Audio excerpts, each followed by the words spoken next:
అందరికీ నమస్కారం అండి. నేను మీ మాలతీ నందన్‌ని. కార్తీక పురాణము 29వ అధ్యాయము. రాజు చూచుచుండగానే సుదర్శన చక్రము అంతర్ధానము పొందెను. సుదర్శన చక్రము అంతర్ధానం పొందిన తరువాత అంబరీషుడు భక్తితో దుర్వాసులకు నమస్కరించి శిరస్సుతో వందనమాచరించి భక్తి చేత పులకాంకితుడై తన శిరమును ముని పాదములపై పడవేసి, బ్రాహ్మణోత్తమ, నేను మహాపాపిని, పాపమునందు మునిగి ఉండి కష్టించుచున్నాను. గృహస్థుడనైన నా ఇంటిలో అన్నమును భుజించి నన్ను ఉద్ధరించుము. నీవు నా యందు దయించి తిరిగి నా ఇంటికి వచ్చి నన్ను రక్షించితివి. 3 లోకములను భయమును కలిగించు మీకు భయం ఎక్కడిది? భయము అను మిషతో నన్ను రక్షించుటకు తిరిగి నా ఇంటికి వచ్చితివి. నీవు తిరిగి వచ్చుట చేత నేను బ్రతికితిని. నాకు పరలోకము సిద్ధించును.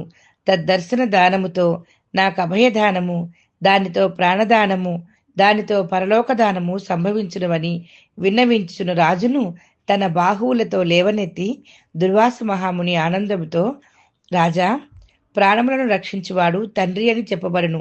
నీ చేత నా ప్రాణములు రక్షించబడినవి. నాకు తండ్రివి నీవే.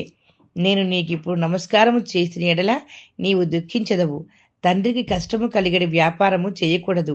నీకు నమస్కారమును చేయను. బ్రాహ్మణ్యుడైన నేను నీకు గొప్ప కష్టము కలిగించి తిని దానికి ఫలమును అనుభవించి తిని చివరకు నీవు దయతో ఆ కష్టమును నివారించితివి. రాజా, నీతో కూడా భుజించదనని దుర్వాసుడు ధర్మబుద్ధి కలవాడై ధర్మవేత్త అయిన అంబరీషునితో కూడి భుజించెను. సాక్షాత్తు శివరూపుడైన దుర్వాసుడు విష్ణు భక్తుని యొక్క మహత్యమును పరీక్షించగోరి వచ్చి ఇట్లు పరీక్షించి సంతోషించి ఆజ్ఞాపితుడై తన ఆశ్రమమునకు వెళ్ళెను. కార్తీక మాసమందు హరిబోధిని ద్వాదశి సమస్త దాన ఫలప్రదము, సమస్త ఫలప్రదము, సమస్త యజ్ఞ ఫలప్రదమగును. కార్తీక మాసమందు శుక్ల ఏకాదశి నాడు ఉపవాసం ఆచరించి జాగరణముండి ద్వాదశి నాడు దానములిచ్చి బ్రాహ్మణులతో కలిసి పాలన చేయువాడు మహాపాతక విముక్తుడగును.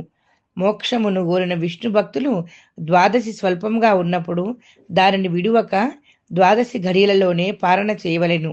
కార్తీక శుక్ల ద్వాదశి మిక్కిలి పుణ్యప్రదము కనుక దానిని ఎంత మాత్రము విడువరాదు. కార్తీక శుక్ల ద్వాదశి యందు చేసిన పుణ్యము స్వల్పమైనను అనంత ఫలప్రదము. ఈ పుణ్య కథను వినివారు పాప విముక్తులై అనేక భోగములను అనుభవించి అంతమందు పరమపదము పొందుదురు. ఇది శ్రీ స్కాందపురాణే కార్తీక మహత్యే 39 సమాప్తం.